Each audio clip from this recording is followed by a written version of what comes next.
Good evening, everyone, and welcome to the latest global executive panel from VLGA and LGIU. My name is Chris Eddy, and I'm delighted to have you joining us from all corners of the globe this evening for our discussion about taking climate action in a time of permacrisis. I'll introduce our panel to you in just a moment. But firstly, I would like to, on behalf of the VLGA and LGIU, acknowledge the traditional owners of country throughout Victoria and recognise their continuing connection to land, waters and community. We pay our respects to the traditional owners, their elders past, present and future, and to their cultures. Now, throughout the course of our session this evening, please feel free to add your questions and comments for our presenters in the Q&A function that you'll see on your screen. We will endeavour to get through as many of those questions throughout our session tonight, as many as time allows. The chat function is also open for any commentary or discussion during the course of our panel session. On behalf of the VLGA, the Counsellor Support Network in Victoria, and LGIU, which is operating across the globe, we welcome you all to tonight's panel.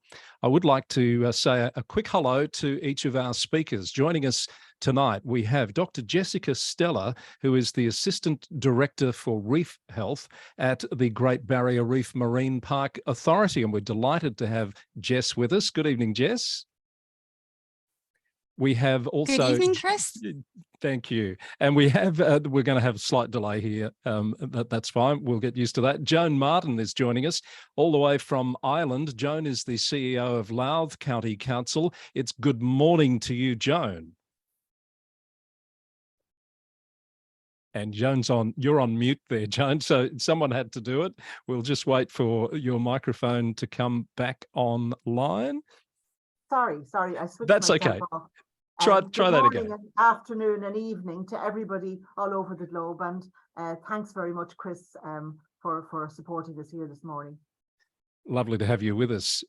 We also have Professor John Thwaites, who is the Chair of Climate Works, the Chair of the Monash Sustainable Development Institute, and well known as a former Deputy Premier in the state of Victoria and the First Minister for Climate Change, not just in Victoria, but in Australia. John, good evening and welcome to you.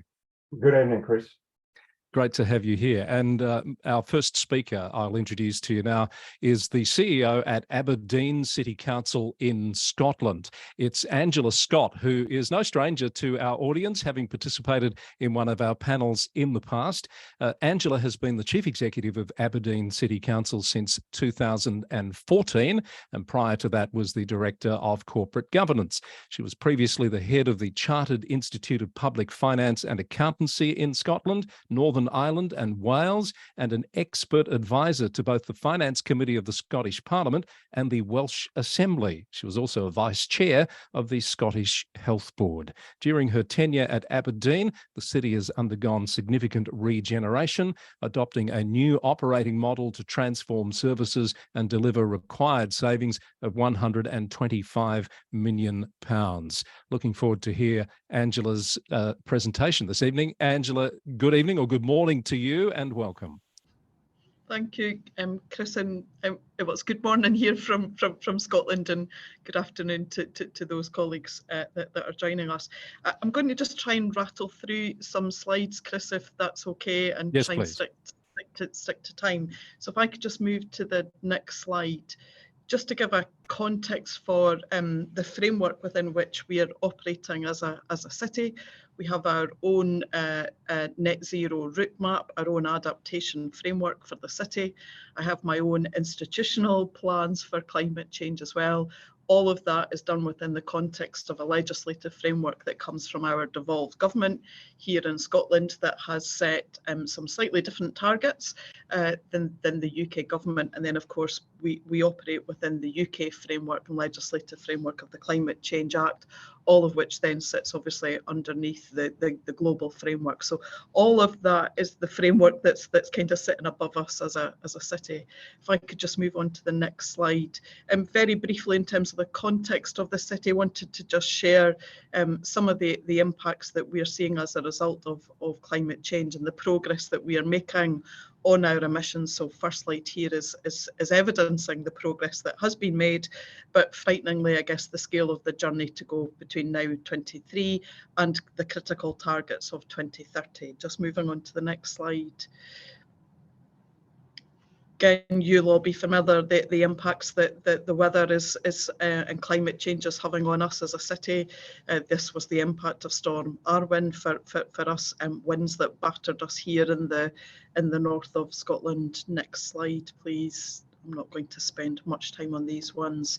Again, we've got two rivers and we're on the coast, so we've got rising sea level, which is clearly bringing a pressure on our coastal line, and also in terms of rivers bursting their banks. Rainfall kind of pressure, again, you'll be familiar with all of this and how we respond to that as a council. Moving on to the next slide. Temperatures again, we're in the north of Scotland, historically been pretty cold up here, but we are getting unbelievably hot. We've just come out of a heat wave, and as Scottish people we are certainly not designed for coping with decent temperatures, so we're all struggling with that. But it's challenging for us as an institution because we were geared up for our winter response was largely about snow. It's not now. It's now about rain and winds and how we cope with that. In response to the changing impact of climate change, we've produced the Aberdeen Adapts framework. This is the latest version of that in 2022. If I could just move on to the next slide.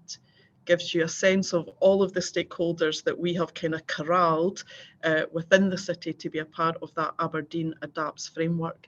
And the next slide gives you just a flavour for the work that we are trying to prioritise, both in terms of our buildings and infrastructure, our flooding and coastal, which is a clear pressure given we've got two rivers and we're on the coast.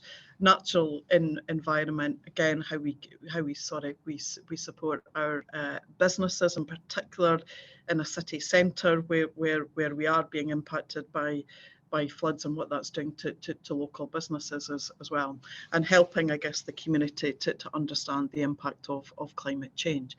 I can move on to the next slide.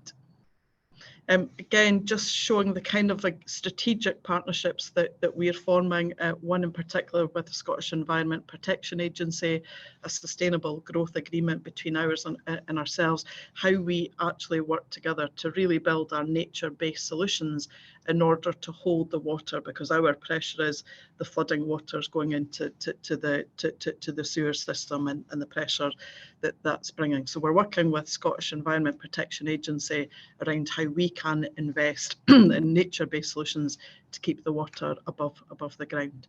We can just move on.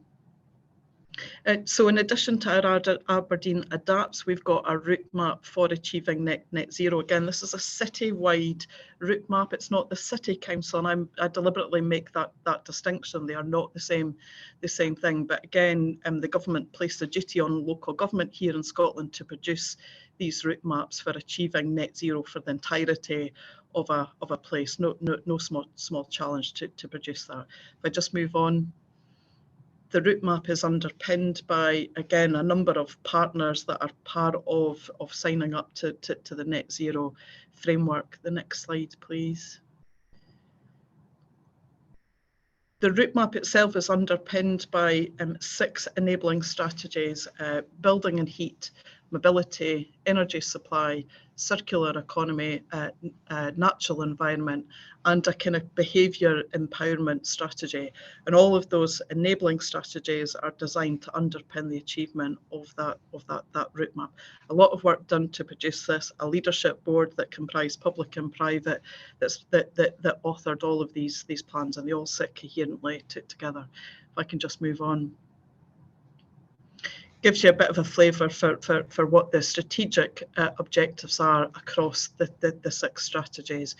We are trying to, as a council, play very specific roles within these strategies, but we're saying it's not all down to us. We don't have the capacity to do anything. But certainly if I looked at the mobility strategy, for example, we are driving forward the active travel agenda. If I looked at the circular economy, we are definitely working hard around waste generation and the reuse and the repair and the recycle agenda. Even in the energy supply, I've got a joint venture with BP. We're working to produce a hydrogen production centre in the city, so green hydrogen. We're trying to push that forward. So we have a very distinct role to play in these enabling strategies, but doing all of this in partnership. If I could just move on. I'll keep going, I think, Belinda. Keep going again. So again, these just give you a flavour for each of those strategies, but I'll just keep going, Belinda. Colleagues can see the data. We've invested significantly in a hydrogen fleet, for example. Next slide. Again, we've got an extensive heat network in the city linked to our new energy from waste plants, again, in a space that we're in. Scotland's about to get a circular waste bill that's coming forward. We're building, as a council, we've been building that energy from waste plant. If I just keep going. Again, this private and public partnership in terms of the energy transition campus, we are definitely trying to, and again, Aberdeen's unique in the context our economy is being based on fossil fuel. And so not only are we doing a place transition environmentally, Chris, but we've actually got to do an economic transition as well. And so all of this work here that's being a partnership between public and private sector is about how we will absolutely support the city's transition economically, exploiting the expertise around hydrogen and offshore wind as well. If I can keep going.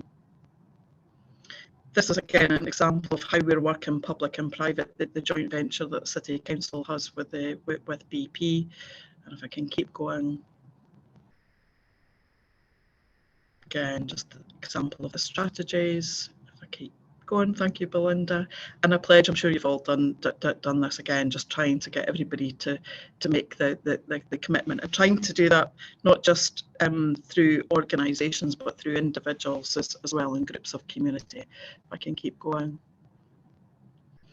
So I wanted to just, so this is again just an example of economically how we're trying to transition. Scottish Government did what's called the ScotWind leasing round, and that's all around the Crown estate that surrounds Scotland and how we're using that to absolutely exploit wind farms and the significant expansion of that. And again, given our geographical location, we have no shortage of wind. So again, how we're trying to diversify the energy system.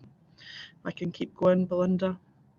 What I wanted to just finally show is just the collaboration. So that's the collaboration within the city between public and private. The Scottish Cities Alliance is an alliance that's made up of the 8 cities in Scotland, and to date we've been attempting to work together, again recognising that from a funding and investment point of view, Chris, none of us were going to have the money to support all of the investment, and actually if there was scope to aggregate our demand as eight cities, then the market might be more interested in that. So to date we've been trying to work together on agendas like transport, waste, and so on. Much of the themes that are within my own city strategy as well. We've been trying to do work particularly around data, and again understanding the data that needs to be collected. We've been trying to work together on ensuring climate emergency skills. We've been trying to support peer-to-peer learning, both in terms of officers within council, but also for elected members who are going to have to make some pretty tough decisions going forward. We've also got into a partnership with some of our innovation centres in Scotland, again thinking things like the built environment and how we do need to absolutely exploit new and emerging technology and different approaches. So we're in a partnership with the Build Environment Innovation Centre here in Scotland. So we've been making that progress as a city, notwithstanding there have been recently a number of reports, particularly through the Parliament and through the Climate Change Committee, that have been critical about the progress that's not been made, and a sense that actually Scottish Government and local government has not been working as well and as coordinated as it could be. So through the work of the Scottish Cities Alliance, that's led to a really good discussion about how to improve the coordination. If I could just move to the next slide, Belinda. So we're in the midst now of trying to develop and agree a new set of coordination. And I guess given the nature of climate change, it's a wicked problem, isn't it? And I think the humble government report that was produced for Finland said, in these kind of wicked issues, you have to do things in a really different way, a really deliberate way, and a really deliberate, coordinated way. And that there needs to be learning within the system. Most of our relationships are based on accountability, but a system that's about learning together has to feel and look quite different. So we're on the cusp of agreeing this as a new coordination, and what we're trying to do here is to recognise that at the end of the day everything happens at a place level, but we do need the layers of government above us and their agencies and the knowledge and the expertise that's in there. We do need our skills. Scotland's a small country, so if we're going to attract investment, we're going to have to find a way to kind of coordinate all of that together. So this is an emerging kind of proposal that's developing. Chris, I'm happy to pick up questions on that once you've opened up for debate, but I'll maybe just leave that there and we can come back to it. And then just final slide for me, Belinda.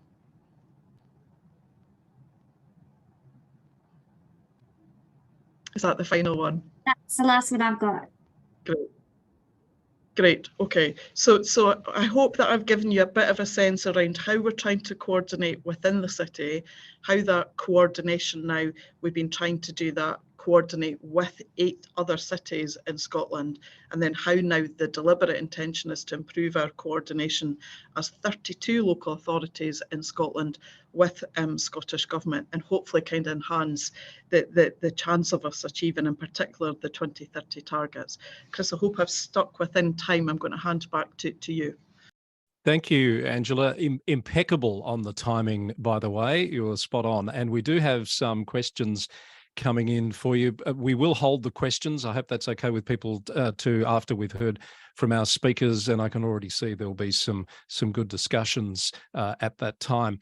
One question I will answer, someone has asked about whether the slide packs will be made available. I think I've checked with all of the speakers, with the exception of potentially Joan, that they're happy for those slides to, thank you, Joan, to be made available to you after the event. Thank you, Angela. I want to move on to Dr. Jessica Stella, the Assistant Director of Reef Health at the Great Barrier Reef Marine Park Authority. I know a lot of people are really looking forward to hearing from you. Jess, I'm just going to say a little bit about you first. You have a research background on the effects of climate change on coral-reliant animals and have a strong technical knowledge of climate change impacts. And Jess is a highly experienced science communicator specialising in translating science for broad accessibility. I think we'll appreciate that this evening, Jess. She's got a contemporary knowledge of reef science, current condition, and the trend of the outstanding universal values of the Great Barrier Reef World Heritage Area. So very pleased to welcome Dr. Jessica Stella. Good evening. Good evening, Chris, and good evening to all of our viewers. Thank you for giving up your time to join us and hear about all these different things that we're going to talk to you about tonight. So Chris has already introduced me, and I do work at the Great Barrier Reef Marine Park Authority, which is a World Heritage listed site. So we are very proud of that. So I just want to start by, there we go. Acknowledging the traditional owners. So we'd like to acknowledge their expertise, wisdom, and enduring connections that have informed the guardianship of the reef for millennia. We pay our respects to the traditional owners as the first managers of this land and sea country. And I'm in Townsville, and that would be the Wilga-Rugaba and Bindal people, and value their traditional knowledge, which continues to inform the current management and stewardship of the reef for future generations. So I'm not sure how much anyone knows about the Great Barrier Reef. It is huge. I think that's probably the first thing I'd like to point out. It's about as big as 70 million football fields, which is roughly the size of Italy or Japan or Germany or Malaysia. So it's 2,300 kilometers long along the eastern coast of Australia. And it hosts a huge diversity of species. We have over 15,000 described species on the reef, and that is across about 3,000 coral reefs, 600 continental islands, and we do have, over 1,500 species of fish, sharks, you name it. We also have a diversity of habitats. So it's not just about the coral reefs. We've got mangroves and seagrass meadows and sandy shores as well. So we have lots of different habitats interlinked in this huge ecosystem. And it's part of Australia's national identity. So we get about 2 million visitors a year, which is amazing that we get to share that reef with so many people. And given it is a coral reef, it is one of the most diverse ecosystems in the world. It comprises about 10% of the world's coral reefs just in this Great Barrier Reef that we've got. So it was inscribed on the World Heritage List in 1981, and we came in on the scene in 1975. The Great Barrier Reef Marine Park Authority has its own act. We report to the Federal Environment Minister in Australia. So we're not part of that department. We are an independent agency, but we are the lead agency for managing this beautiful and diverse ecosystem. One thing I want to draw attention to, I guess, is because it is a World Heritage Site, we have obligations to report on its condition. And every 5 years, we publish an outlook report. So the last one was 2019, and the next one will come out in 2024. And in that report, we go through each of the values, the outstanding universal values that the Great Barrier Reef was World Heritage listed for, and we assess their condition and their trend and the future outlook for all of the components in the ecosystem. So we look at each of the different habitats, we look at all the different species or species groups, and we also look at the biggest threats to the reef and how that has impacted the reef over the past few years. Now, it's probably no surprise that the major threat is climate change, given that the corals are very susceptible to any increases in temperature, also to pH, so ocean acidification, storm damage. So if there's an increase of storms associated with climate change, there's lots of different individual impacts from climate change that the reef is particularly sensitive to. It's also sensitive to poor water quality from land-based runoff. So we've got agriculture, we've got fertilizers. So when we have floods, and that carries sediments and pesticides and other chemicals out through the waterways, out onto the reef, that can impact coral growth and its distribution as well. There are also impacts from coastal development. So as we modify our coastlines, as humans are really adept at doing, that does all have impacts to the environment. There are also a lot of direct human use impacts to the Great Barrier Reef. Because it is a multi-user marine park, we do allow commercial fishing and recreational fishing research activities, and there's some defense activities that happen within the boundaries of the reef. So a lot of direct human use impacts can impact the reef, but those are managed carefully through a permitting process. Now, given that I've just identified climate change as the biggest threat to the reef, this graph on the right is from the Bureau of Meteorology. So that's Australia's Weather Bureau. And it shows a clear trend from the time records began in the 1900s to where we are current day in 2022, with temperature increases being the trend, at least for the past 50 years. So pre-industrial times, we had a lot lower temperatures. We've had increases that we've never seen before on the Great Barrier Reef, just even in the past 10 years. So temperature extremes that have never been recorded. So we've had the hottest November, the hottest December.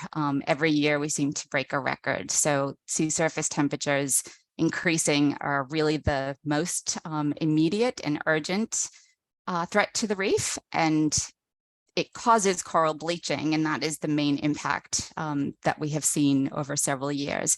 So that is a photo of some bleached corals on the left, They do sometimes look very pretty. They can fluoresce, they can turn bright white, but ultimately if sea surface temperatures remain too high for too long, those corals will starve to death because they have a symbiotic relationship with algal cells that live in their tissue, and they provide most of their nutrition.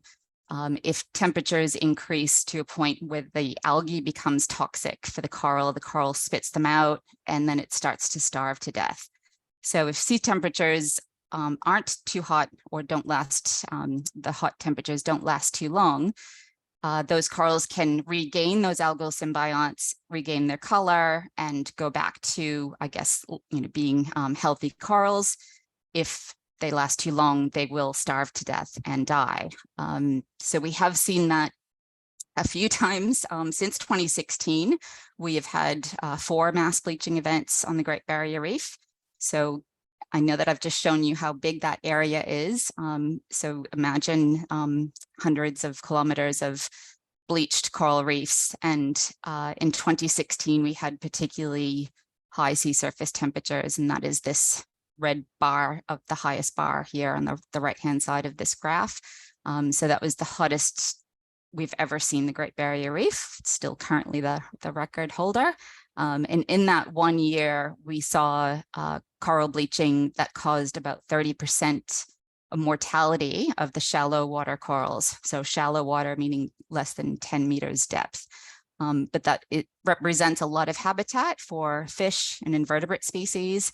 And it does have lag effects for other species as well that recruit onto live coral, so that they need live coral to settle back onto the reef. So we see those immediate impacts of habitat loss, and we also see the lag effects a few years later. Can also have impacts into productive fisheries as well. So trying to manage a reef that size against a threat that we have no direct control over is very, very challenging. Given that climate change is a global problem and it requires urgent global action, we are hoping that by using, a lot of people use the Great Barrier Reef as kind of the poster child for coral reefs globally, because they're all equally threatened with these increases in sea surface, so temperatures. So even 1 degree above average for 4 to 6 weeks can cause coral bleaching. And in 2016, we saw that happen for several months, I think 13 weeks. So it was a very long marine heat wave that we had. One thing that we do, because we can't manage directly for climate change until we see stronger global action on reducing emissions and other abatement programs being scaled up, we try to control for the pressures that are an immediate threat to the reef that we can control. And one of those is the crown of thorn starfish. So it's a native species to the Great Barrier Reef. It's pictured here. It's got these spines all over it. These are venomous spines. They grow about 1 meter in diameter, so they can get quite large. And they just love coral. So coral is their favorite thing to eat. A lot of them will eat coral exclusively when they become adults. And they can occur in outbreak proportions. So we're not quite sure what causes these outbreaks. They seem to happen in a cyclic manner. So it could be linked to poor water quality, other factors that we can't quite pinpoint, could be a reduction of natural predators. But we do have an ongoing outbreak of crown of thorns starfish along the Great Barrier Reef, mostly in the southern Great Barrier Reef right now. So we actually go out and kill them. So we have a big culling program that we pay several different companies and divers to go out and inject these with household vinegar, and that kills them, and it doesn't pollute the environment. So that's really important as well. So trying to keep the population numbers of these crown of thorn starfish in check is really important to preserve and protect the coral that we can, and that hopefully protects the resilience of the ecosystem, because we've noticed that the ecosystem can recover from disturbances. So even mass bleaching events, even cyclones, it is still quite a resilient system. But if we can boost it or maintain that resilience through the face of climate change, that is our best chance for being able to protect the reef for the future generations, so into the future. So this is one of our shining poster child of how we manage the reef, is deleting all the other pressures that we can.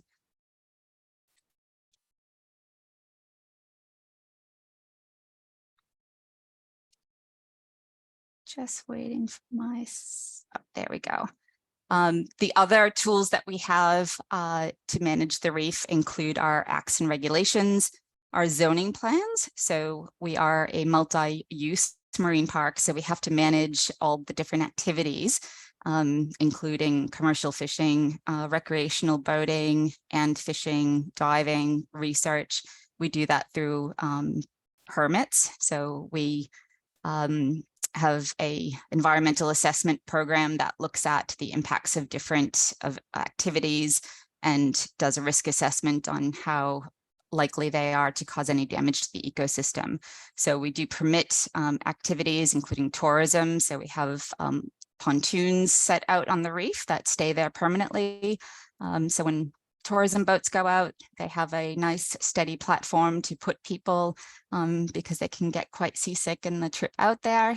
And we also have a compliance program, and that looks to enforce that zoning plan, making sure that people are doing the right thing in the right area and not, say, fishing in a no-take marine area or poaching species that they're not allowed to take. So we do have some specific species that are protected that are no-take, and then others that we allow take. There's bag limits and other things that are managed through a joint program, both with Queensland Fisheries as well as the Queensland government. We do work a lot with our traditional owners. So we have TUMRA agreements, which are the traditional use of marine resources. And that allows traditional owners to maintain their sea country, continue with cultural activities that they have done for thousands of years. And we work really closely with them to exchange knowledge and help co-manage. So we do prefer that they manage, they have a really place at the table managing the Great Barrier Reef. We do a lot in education and community awareness. So similar to what we're doing now, but trying to reach out to global communities, school groups, and educate them about the reef and how resilient it is, but also the challenges that it faces going forward. We do have a lot of research stations on the reef, and we've had world-class research happening. We've got universities scattered along the reef, and a lot of them have been working there for 30, 40 years. No, it doesn't sound like a lot probably to people in Scotland, but that's a long time for us. So we have some good baseline data on the reef as well. And a lot of reporting. So we have a huge network of volunteers that report in through the Eye on the Reef network. That's what we call it. And they are able to report anything that they see out on the reef at any time and submit photos as well. So we can map those and look at distribution of animals. So we did find a dwarf minke whale aggregation site through this data. That's consistent. It happens every single year in the same place. And that was discovered by people reporting it back to us when they've been out in the water. We've had a recent sighting of orcas in the northern Great Barrier Reef. So it is a really, really cool network, and it's just reported through on an app. So it really gets people involved. All of those things go into a more adaptive management. So looking at how threats change over time and what we can actually do to manage them in order to protect the resilience of the reef as best we can going into the future. And hopefully that will buy more time until the world kind of kicks it up a notch with stronger action on climate change. So I would just like to thank everyone for watching, and I'll stop sharing my screen in a second. Thank you, Jess. That's really interesting. There's already some questions coming for you that you might like to take a moment over the next few minutes to have a look at, which we'll come to in our Q&A section. But that's fascinating to hear about the work that you're doing there as part of the authority. Thank you. We need to move on and hopefully get all of these presentations in before question time. And we're heading to Ireland now, where Joan Martin is waiting for us. Joan is the CEO of Louth County Council, has worked in local government in Ireland for nearly 45 years, following a short period in the civil service, has been the CEO there at Louth since September 2014 and was a Director of Services previously, looking after infrastructure, environment and planning. And Louth has been at the forefront of efforts to reduce energy consumption in local authorities for many years, with Joan taking a keen personal interest in the council's climate action activities, which is what we're going to hear about now. So Joan, thank you for joining us and take it away. Thanks, Chris. So we're going from the ginormous barrier reef that we've heard about there to a tiny, tiny country called Ireland that people sometimes don't even know where it is, to the smallest county in Ireland, where you can travel from one end of the county to the other in less than an hour. But outside of Dublin, which is our capital city, County Louth, where I work, is the most densely populated county in Ireland, with big urban centres by Irish standards. I assure you. A lot of what I'm saying will echo what you heard from Scotland, because we're all traveling the same journey all over the world, but particularly around this part of the world, we're kind of on a similar trajectory. We might be at different stages in the story. Thanks, Belinda.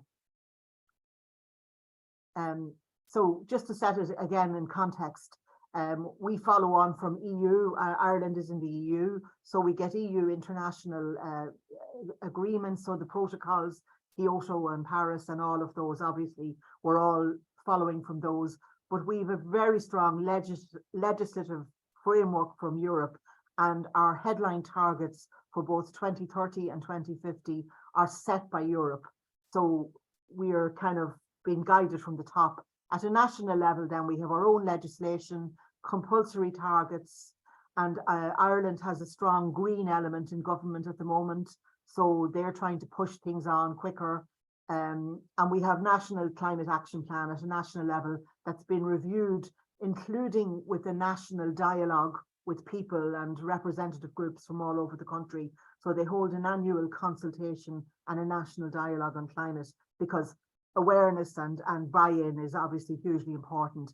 At a regional level, then, we have a strategy that again is compulsory, but also at a regional level, just to touch at the end of Angela Scott's presentation, we have in place a regional shared service, we call it, structure, where there's a regional climate action office that coordinates and advises and does research and so on behalf of both government and all the local authorities. So we have that structure that Angela's keen on.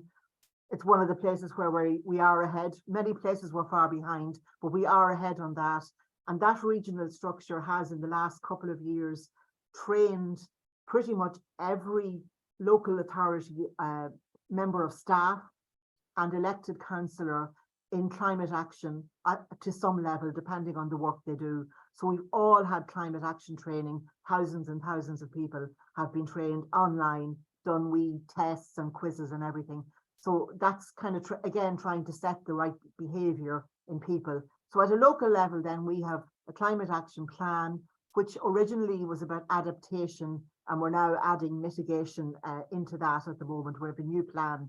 Our county development plan, which is a spatial management plan, is a key part of how we're going to drive the type of change that we need. And then we have, again, some of what Angela was talking about. Our local economic and community plan is a multi-agency, multi-stakeholder plan covering economic and community activities, including climate. Thanks, Belinda. So moving on to some of the stuff that our county development plan would have, the kind of policies that we've put in our new plan about near zero energy building standards. So trying to ensure that new houses, new buildings, new factories are not continuing to contribute to building up our carbon footprint. we don't want any more additions to it. So about innovative new designs and retrofitting standards that will contribute to reducing our carbon footprint as big as possible. Compact growth within towns and villages to stop sprawl out and that demand on resources and effect on the environment. Increase building heights in towns, again, to stop our towns sprawling and eating up more and more of the countryside and damaging biodiversity and everything. Climate proofing new tourists. Again, this is all about trying to ensure that everything we do from now on, we're not making the problem worse. So whatever we have to deal with, we have to deal with, but let's not repeat our mistakes. About small scale wind energy. So moving from big commercial to smaller things, solar and wind, even in villages, which can help in the village, but also maybe the surplus energy, they can sell it onto the national grid. The use of heat pumps, not as much talk about hydrogen here in Ireland. It's been looked at, but a lot of stuff is about heat pumps. So where we wouldn't have a district heating on hydrogen, we're trying to get more and more people to either do the heat pump right out of the ground where you drill down, or the air transfer style. And a lot of support for projects about converting biomass. In fact, I have a big planning application in my county at the moment for a biomass to energy plant. Thanks, Belinda. So some of the things that we're doing in Louth, some of the bigger things that we're facing at the moment. So I was telling Chris about this particular one, sea level rise, and Jessica talked about that, and so did Angela. Sea level rise and models around that are obviously a big challenge. The town I'm in today, Dundalk, 40,000 population, which is very big by Irish standards. There's 1,800 houses in this town on the model that face flood risks. So a seawall defence has to be built because you can't move all those people and all those houses. We're doing huge energy retrofitting on social housing. We have about 4,000 social houses, but all over the country, there's a plan to retrofit about 1 million houses to a much higher energy standard. And I was reading only this morning that those who are at that higher energy standard used 50% less electricity than other houses in Ireland last year. Our public buildings, we have a big job to do. I'll touch on that again. And decarbonisation, again, what Angela was talking about, working with multi-agencies in our towns and our cities to get everybody to reduce their carbon footprint. Active travel, again, huge investment in Ireland on this modal shift out of our cars onto at least public transport, but walking and cycling. And there's cycle paths and cycleways crawling out of our ears at the moment. They're building them so fast, and there's so many plans for them. So we're trying to do a huge shift in public behaviour. Thanks, Belinda. So that's just an example of that. Some of the smaller stuff that we're at all the time. We've had an energy team in Louth probably for about 15 years trying to reduce our energy use. Our target for 2030 is 51%, and Louth is probably at about a 48% reduction already. So it's an area, it shows when you put the effort in, you put the time in, you put people on it, dedicated staff, that you can achieve things. So all the targets are frightening, overwhelming, absolutely scary, but when you tackle them systematically, it is doable. We can do this. We have now a climate action team, so looking at biodiversity, at community action, at trying to coordinate actions across the sectors. There's a huge project underway to convert all our public lighting on our roads, in our towns and our villages over to LED, and that will make a huge contribution to reducing Ireland's use of electricity and our carbon footprint. Sustainable energy communities, so individual communities getting involved. We've one small village that has converted nearly every house to much more sustainable energy. They've worked with every business. They're being held up as an international example within Europe. So you're trying to work at every level. Tidy towns, for the people who do, picking up litter and putting out nice flowers, they are all involved. Green schools, what started out as a kind of an encouragement to pick up litter in schools and to be good, is now very much about climate. So you're at every level, you're trying to make inroads. Thanks, Belinda. I'm trying to race through this as quick as I can. We've joined, Louth is one of only 5 Irish councils, just go back one there, that have joined this EU emissions And the EU emissions is the EU trying to support all the regions. And again, it's about best practice. So where we do a lot of that within Ireland, this is another layer that gives us access to best practice right across Europe. And that's very, very valuable, that you're not working off a blank sheet of paper, and that you're using the learning and the either the good things or the bad things that other people have done to learn what's the quickest way to move forward. Belinda, thanks. So the EU targets, particular things that we're worried about at the moment are this near zero energy. So the energy performance of buildings, and I talked about that, particularly around housing. But we also have to, we have a target of 75% of public buildings, that's right across the public sector, have to be brought to a much, much higher energy standard by 2050. And we're saying we need to do one building every year. We've 38 buildings and we're underway. So if you go on there, you'll see an example of one of the buildings that we're working on at the moment. Belinda, thanks. A lot of our buildings are old. Local government in Ireland is over 100 years old. So like this building is an old courthouse, but not only am I trying to retrofit it, I also have a separate legal obligation to protect its architectural heritage. So it's a bit like Jessica's trying to watch the World Heritage while at the same time dealing with day to day. So we're trying to protect our architectural heritage, which limits our ability to adapt a building. So you have this kind of conflict all the time in trying to achieve one target versus trying to do another thing. Belinda, thanks. I could remember my slides. I just wanted to touch a little bit about community, because I know you were particularly interested in about the pressure from communities. So I suppose one of the things we did in 2022 was we held what we called a climate conversation. This was held online with communities. Now we would have been talking to, we have a system for community representation. So all sectors and groups, voluntary, whether it's tidy towns, whether it's disabled people, young people, whatever, they all have a representation that brings people onto committees. So we would have talked to them about their views. And if you go on to the next slide, this tells you where they think the responsibility lies and who has a role. So you can see there that 80% of them thought that the Irish government should be driving this, and equally the EU. Business and industry, a lot of people see as the people who have to do this, but local authorities are up there, and certainly our government sees local authorities as having a huge role because we're on the ground. We're there with the people, we deal with stakeholders and the public every day. So they feel we have the tentacles into the whole system to begin to make the influence, and we're seen as the champions of change, I suppose. But when you move down through, it's comforting that at least 50% and 23 then thought it was very important. So there you have 85% of people, 75, I can't add, a bit early in the day, 75% of people who thought it was either extremely important or very important that individuals should lead.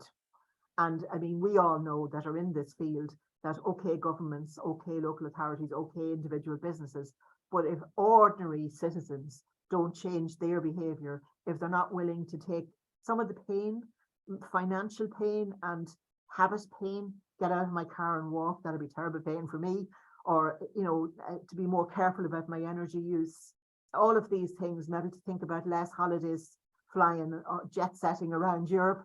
If we don't do that, and it's comforting, I think, as we go down the journey to feel that the public understand that they must act.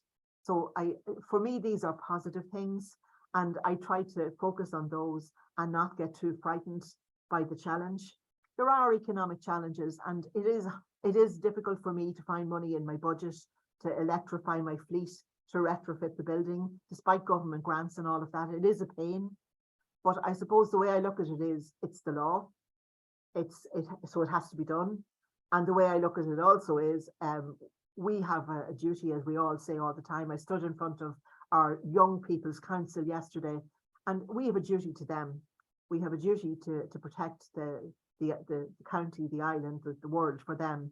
So there's a moral imperative, there's a legal imperative, and we just get on with it. that might be my last slide, Belinda, if you go on one more.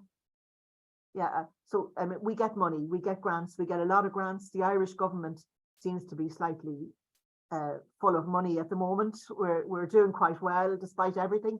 And there are a lot of grants that come out at all kinds of levels. And this is a community climate action grant. So we'll be able to give grants to communities to do projects in their towns and villages. You can see there grants from as low as, well, hardly anybody would take €1, but grants of say 20,000 up to grants of 100,000 to do projects in their towns and villages. So that's all positive, and it encourages people. And I think people will have to be encouraged. I think there's far too much doom and gloom stories, far too much scaring going on and telling people that the end is nigh, and then people might throw up their hands. And I feel Irish people are up for this, and I feel confident that we can drive this agenda. People like us who are committed and who see the point. Belinda, I think I might have a goodbye slide that I want to show you, because it says Gora Maigat, which is thank you, Ascélaga in Irish. So just to put a little bit of our own culture into it. And thanks very much for listening to me. Back to you, Chris. Thank you very much, Joan. Could you just say that again? That what was that phrase? Gora Maigat. Lovely. Gora Maigat. That's may good be with you. So excellent. Thank you. So thank you very much. And And thank you for your presentation. Fascinating. There's so much in that, and we do have some questions for you. And I'm getting a little bit concerned that we won't have time to get through everyone's questions because there's quite a few there.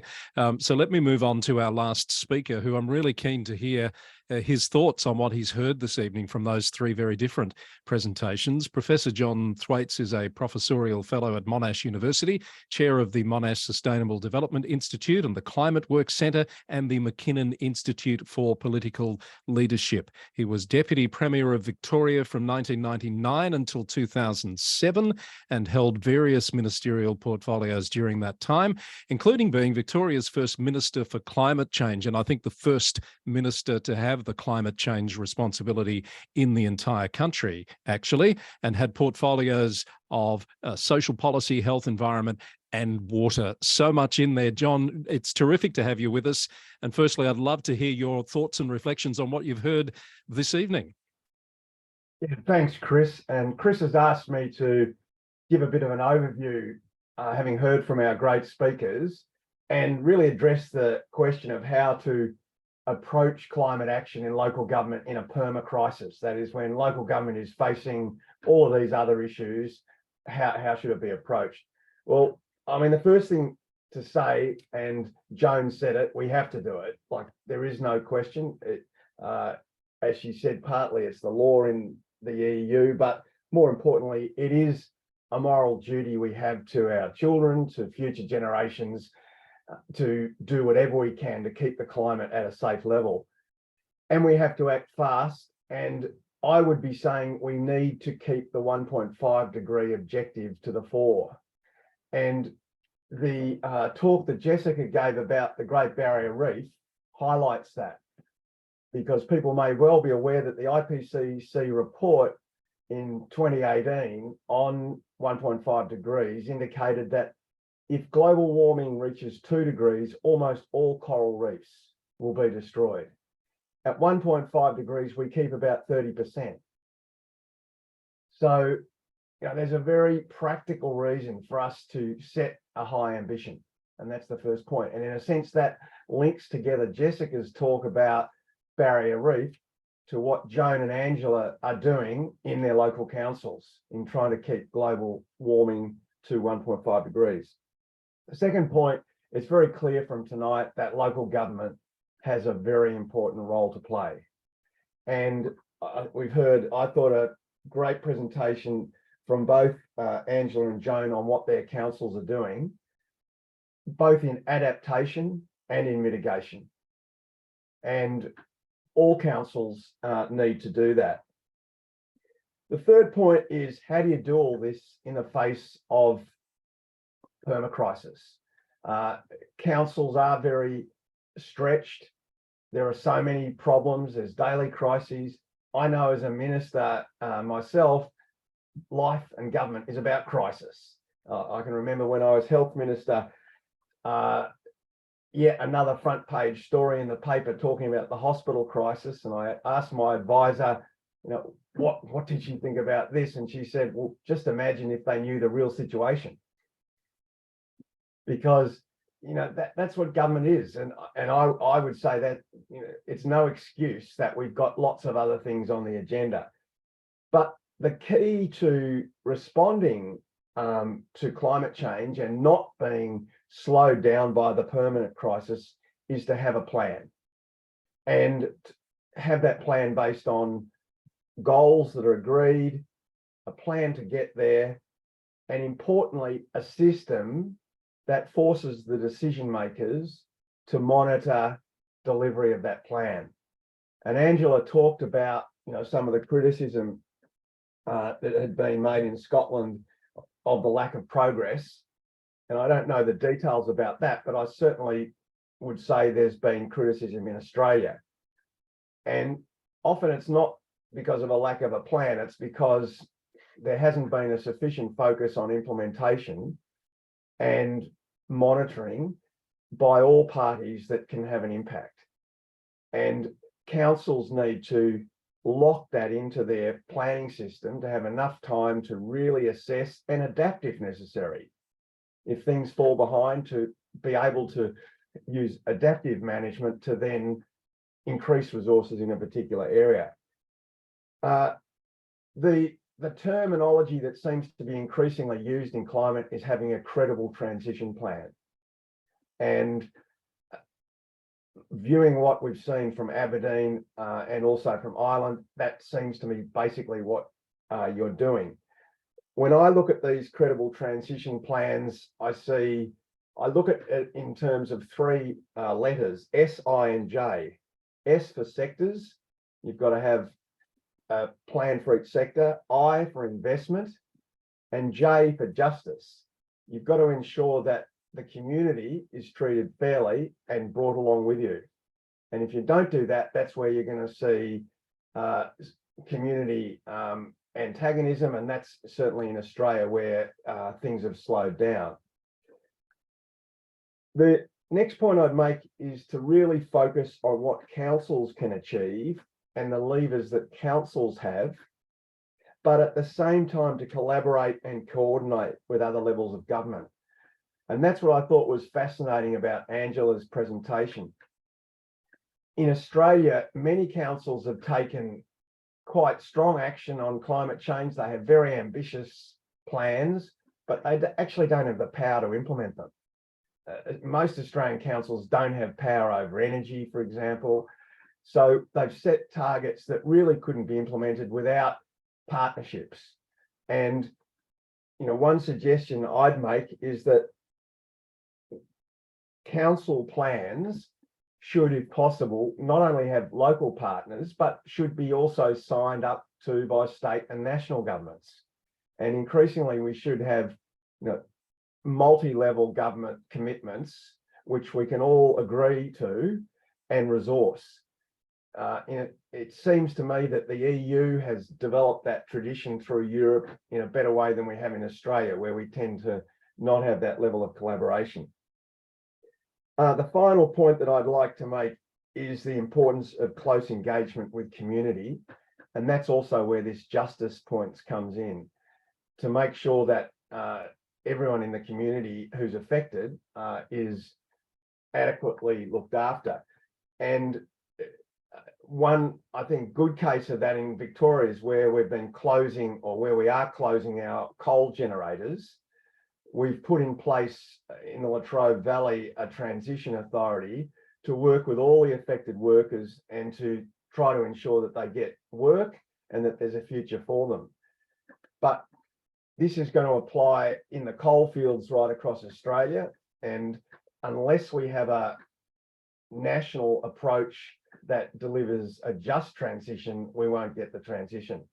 Local government has a role, state government has a role, and the national government. But also in terms of community engagement, I also want to highlight the importance of understanding behaviour change. This is where a lot of problems arise. And in my time as a minister, it's what I really learned, that if you don't understand behavioural science and what motivates people, you won't get far. I was Minister for Environment and Climate Change and Water. While I was Minister, we managed to get a reduction in water use of more than 40% per head, which was extraordinary. However, we got almost no reduction in energy use. We had an advertising campaign for both. You know, why is that we were successful in one and not in the other? And essentially it's because people were personally committed and emotionally connected to reducing water use because they saw the consequence of drought, whereas energy was something that was intellectual and theoretical and they didn't really relate to. So I'd urge councils to consider behaviour and behavioural science as they undertake this really important engagement with the community. And they're the points that I thought I'd make. John, you've just reminded me of something. I think it was you at the time around that promoting water conservation that made the comment about when you have your morning shower, make sure it doesn't go any longer than an average song. That was you, wasn't it? On the radio? Look, I'll take credit for it, but I can remember you saying that, and it still sticks in my mind. I did have one question for you before we go to Q&A, and it's something we did discuss very briefly prior to this panel. This concept of permacrisis, it hasn't really permeated our discussion this evening, but do you think it's helpful for us to have a word like that gives the connotation that it does? No, I don't. And it can be used as an excuse for not acting. I'm also not particularly keen on the framing of climate as a climate emergency and the climate crisis. In many cases, it really is a replacement for action. You know, you feel good, you say, we've declared a climate emergency. All right, what have you done? And it's a good example of not taking sufficient account of behavioural science. Because we know that if you scare people, yes, sometimes it can motivate action, but sometimes it can lead to hopelessness. And there's so much that we can do in climate, which is a benefit for people. And in Australia, we now have 10% of all of our electricity supplied on household roofs through solar PV. We're the biggest supplier of renewable energy via solar PV, I think, in the world per head. We haven't done it because Australians are concerned about climate change. We've done it because people were convinced that it made sense for them to do that. And so I think it's important that we sell the benefits of clean, green action for ordinary people, not put it in a context of the end of the world is nigh, because I think that can lead to negative responses. Thank you, John. I'm seeing some agreement from the panelists. I wonder whether any of the other panelists would like to add any commentary on that last point. Joan? You're going to have to come off mute again, Joan. I'm sorry.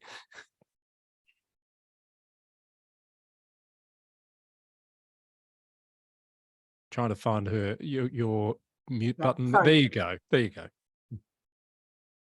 No, you've gone back on. You've gone back onto mute, Joan. Sorry. Sorry, my mouse wouldn't work. Yes, I absolutely agree with that last point. I think, you know, permacrisis, we're always in a crisis. I'm 45 years in the public service. We go up and we go down and we go round and round, and we have no recruitment, we have no money, then we have money. You just get on with it. You do what you have to do with what you have at any point in time. And that's the secret of leadership or government, is getting on and prioritizing what has to get done.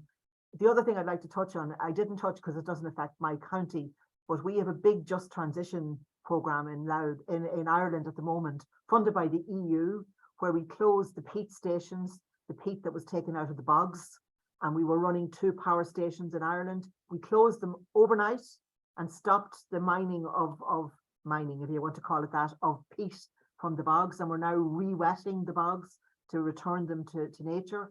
And the EU are funding a huge programme retrain people, to improve moving electric buses and all this. There's a whole load of stuff going on.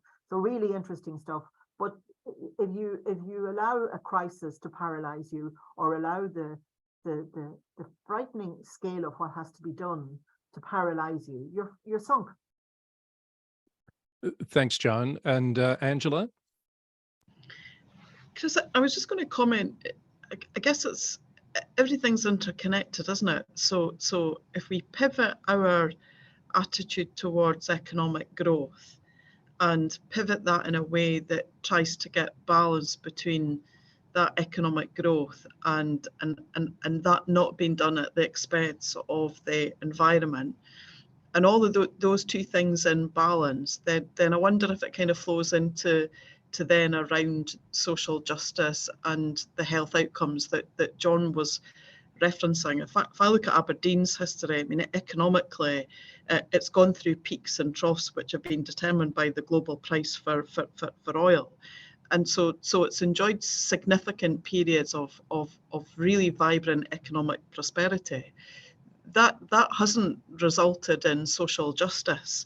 It hasn't resulted in an improved health and well-being, and it certainly hasn't kind of spread that wealth economically. So in my mind, Aberdeen's story is a bit around saying, actually, you can't just singularly pursue economic growth. And our new regional economic strategy is very deliberate in saying we're now trying to get a balance. So it's not about saying we've got an economic strategy that's decoupled from our pursuit of environment. We're now saying in our regional economic strategy, it's about the three things being in balance: economy, our environment, and our people and their health and well-being. And so if that's the response to the permacrisis, because we're fighting, as Joan says, we're fighting on all three of those fronts. I think the secret strategically is how now we don't put each of those agendas in a compartment, that actually we try and move on that integrated basis. And so there's an improved set of outcomes on all three of those fronts rather than one at the expense of other. Thanks, Angela. That makes sense. And I think Jess would like to add to that as well. I was just going to comment on what John brought up with the IPCC reports and that 2 degrees of warming versus that 1.5, and that huge difference that it would mean for the persistence of fragile ecosystems such as the Great Barrier Reef. And I think we do tend to focus on that negative commentary, like 2 degrees and the coral reefs are just going to cease to exist, and that is going to be bad. But limiting warming by any increment that we can is going to be better than letting it run away. So when we do talk to people about what they can do, individual actions, and people feel, oh, it's hopeless, I can't do anything, but they can, and collectively those actions across millions or billions of people will make a huge difference. So even if it's limiting warming to 1.6 or 1.7, that's going to have an enormous benefit versus letting it go to 2 degrees. So every action counts. Thanks, Jess. Now I'm conscious of time and we do have quite a few questions. So I'm going to apologize at the outset to the audience that we will not get to all of these questions, but we'll see if we can get through a few in the next few minutes. One that came in fairly early, and I think it touched on something you said, Angela, was around engaging the voices of youth in the development and the adoption of your route map at that time. And I wonder whether our panelists have any thoughts about strategies for ensuring a youth voice is included. Angela, would you care to comment? Yeah, happy to kick off. So in the immediate aftermath of COP26, building on, and we've been doing similar work to Joan in terms of green flag schools and the voice of children and all the eco committees.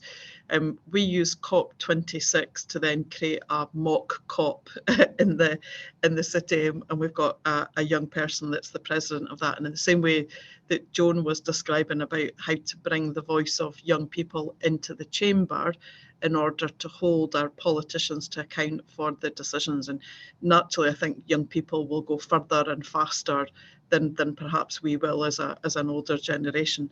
So we've tried to just add that layer on top of, I guess, the movement that children are doing instinctively themselves, aren't they, within schools and within their families. I think the influence, and particularly in our empowerment, and the point that John made, it's about behaviours, and that's really what our empowerment strategy is about, how we influence the behaviours. I think COVID is going to reveal about how we need to ratchet up the behaviour strategies going forward. I think we've learned a lot from COVID about the use of that as an approach for influencing. But we certainly, John, Chris, we've been layering that voice of children, building it through schools and communities, and then right up into to the decision-making structures of council. So yeah, that's quite a shift. Thanks, Angela. And Joan, I think you mentioned you were speaking to a youth council just very recently about some of your activities. Do you care to elaborate on that? Yeah, we have, every county in Ireland has a junior council. We call it Corlin and Og, which is literally the young person's council. And they were presenting to one of the ministers yesterday, one of the Green ministers in the government. They were presenting their annual consultation report. And I mean, climate is one of the areas that young people are absolutely interested in. Now, they're also interested in lots of other things, and they're concerned about safety and drugs and all kinds of stuff. But I mean, climate is obviously something that they're very keen on. And like, these are kids that are now, they're 15, 16, 17, they're in the later years of secondary school. So, I mean, it's really, really important to engage them, because they, and in Ireland, they're built up, they don't just meet at a local council level, but there's also a national Dáil na nÓg.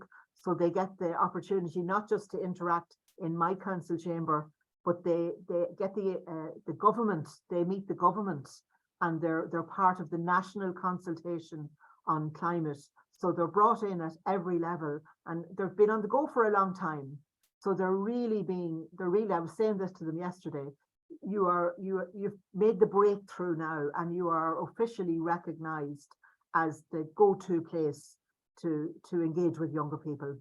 And that's a great step forward, because it means that not only are they concerned and are they going to influence their own families and communities, but they're influencing right up to government level and EU level. They're in there at every level. Now, okay, they do move very fast, Angela, and they're in a fierce hurry, and they don't see all the barriers that we see, some of which are real barriers, but that's no harm to be pushed by them. And I was delighted yesterday to get a chance to encourage them and to tell them how important they are and how much we're listening to the voice, and how I was taking the report back to my desk. And I scanned it to my management team yesterday for our agenda next week to see what we can respond to. So we must, but in listening to them, we must respond, because they will lose very quickly. So when you ask people for their opinion, it can't be just a box ticking. But the young people, like those young people are, as I say, on the cusp of adulthood. They will be in jobs like mine. They'll be here working in the council in a few years, and we need them. They're studying at university. Dr. Jessica will appreciate this. They're coming in here with expertise and academic knowledge in maybe behavioural change and communication, John, or in climate and biodiversity. And we need those people, and we need them to stay engaged. But we must respond to them, and they must feel that we're doing more than listening. They must. Thank you, Joan, and thank you to Finbar for that question. I want to try and squeeze in a question from Lynette, who is wondering about how you foster appetite for change in citizens. Makes the point that there's cases in Australia of people mobilising to block change, and interested particularly from an Aberdeen and a Louth point of view, whether that's an issue for you and how you manage that risk. Oh, sure it is. I mean, you get an application in for a wind farm or a solar farm. Oh, you can be sure the NIMBYs, not in my backyard, will crawl out of the woodwork, and they'll say, even the councillors will say, oh, we want, you know, they all want it, but when there's local opposition, things change a bit.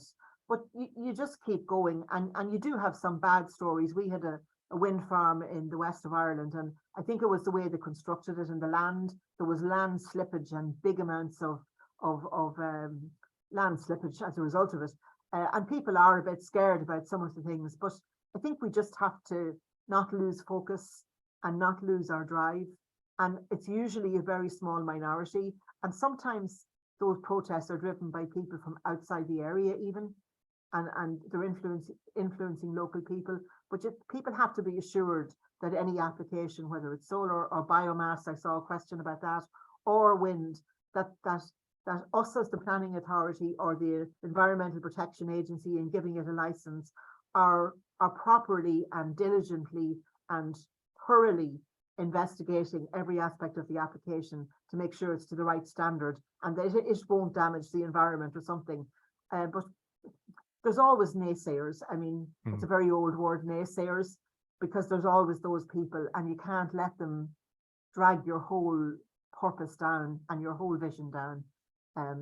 You just can't. Yes, I wonder whether Lynette's talking about, we've seen a rise recently of some very active right-wing groups that are disrupting council processes and opposing things like 20-minute neighbourhood concepts, etc. Have you seen anything like that in your part of the world, Angela? I think there's an understanding, Chris, in Aberdeen and the communities about how dependent the economy and therefore everybody's livelihood has been on fossil fuel. You know, the amount of jobs that spin out both directly in terms of supply chain, but also the service industry. And the industry here has been transitioning for a long time before it probably became popular or in the media to talk about it. And so, you know, our Indigenous communities have been employed by these companies and have been part of the companies making the economic transition as well as the environmental transition. So, you know, everybody in Aberdeen can find a connection to energy in one route or another, and therefore I think there's a fundamental understanding and a desire to support the transition, but fundamental understanding about that transition. John's words around it needs to be just, because if it's not a just approach in Aberdeen, then in terms of employment, that will absolutely devastate our kind of communities here. So I think there's a natural understanding that's maybe a bit more sophisticated than other places, Chris, around understanding that the transition needs to happen, and it needs to happen in a really kind of careful way. And we've had lots of innovations. So if I go back to when the kind of first wind farm took place in the city, there's an understanding that transition's had to take place, and it's been very gradual from an economic point of view. And I think there's an understanding, if I just take that the energy transition zone, you know, some of that is in backyards. It's, you know, that it's not without comment and some resistance, but I think fundamentally the understanding about the need to support the industry in making that transition. So I think we have an advantage, John, and you know, the industry's been here since 1960. We've largely been an economy that's singularly been dependent on that industry. So I think there's a level of knowledge and understanding that actually we've got to support, but we've also got to support the industry to make that transition. And I guess the Ukraine position has put into sharp focus the need for security, energy security. And again, I think that's why the population are really supportive of the ScotWind leasing round and the expansion of wind, again, understanding the need for security. So I think the history of Aberdeen puts it in a different place. Again, everybody, when you come to the city, everybody would talk about the oil price. So there's a real understanding of energy, the industry, but its need to transition, and that for every family in the city, that needs to be done in a really just and fair way. So I would say we're slightly different, Chris, than other areas because of that history. Thanks, Angela. And I think John would like to make a comment on that also. Assistance with the transition is critical, and we need to recognise that some people will be negatively impacted, and it's quite sensible and reasonable for them to seek to oppose the transition or slow it down unless they can see some future for themselves and their families. And it takes a lot of really slow and long work to enable a trust to build for those people to support institutional approaches. So in Australia, I think we're now seeing the trust is building in some of these areas, and the Australian government is setting up the Net Zero Economy Authority, which will oversee this transition. And on that authority, there are unions, there'll be people who can represent the community, but their task is to ensure that the communities are supported and brought along with them on this big transition. And I was fascinated in the map that Angela had of all those offshore wind. You know, that's going to be a huge economic driver, and it's the same for many communities in Australia. Presumably that will be connected up to onshore hydrogen and industrial hubs, which is a huge transition, and local government can get a lot out of that and needs to be a key player in enabling it. Thank you, John, for that. We have gone over time, so we're going to need to bring this to a close. Unfortunately, there's a few questions left on the board there, but maybe we can find a way to get some answers through to our attendees from our panelists at a later stage. So I do want to just go around the room and say thank you in order of our speakers to Angela Scott, CEO from Aberdeen City Council. Lovely to have you here again, Angela. We've had Dr. Jessica Stella from the Great Barrier Marine Reef Authority. Thank you, Jess, for your presentation this evening. Joan Martin from Louth County Council in Ireland, and John Thwaites from Monash and the former Minister for Climate Change. I like saying that, the first one in Australia, let alone Victoria. John, great to have you with us this evening as well. Lots of little applause icons coming from our audience for you all. And just to confirm, yes, that those slide presentations will be made available to the attendees. I know a few of you have asked, so Belinda, I'm sure, will take care of that. And that just leaves me to thank Belinda Ryan very much for her hard work behind the scenes to bring all this together this evening, and to the rest of the team at the VLGA and the LGIU. Unfortunately, Catherine Arndt, the CEO of the VLGA, couldn't be with us this evening as she is travelling, but I know she would have loved to have said a few words to thank you all for your contribution this evening. And we couldn't have Jonathan from LGIU with us this evening either, but he would have loved to have done the same. So I pass on my thanks on behalf of those two organisations. So thank you all for joining us. The webinar will be made available to members of both organisations through the YouTube channel in the coming days. Keep an eye on your email for details about that. That just leaves me to say a thank you to all of our audience for coming along and joining in the webinar this evening, and we hope to see you at another Global Executive Panel again very soon. Until then, bye for now.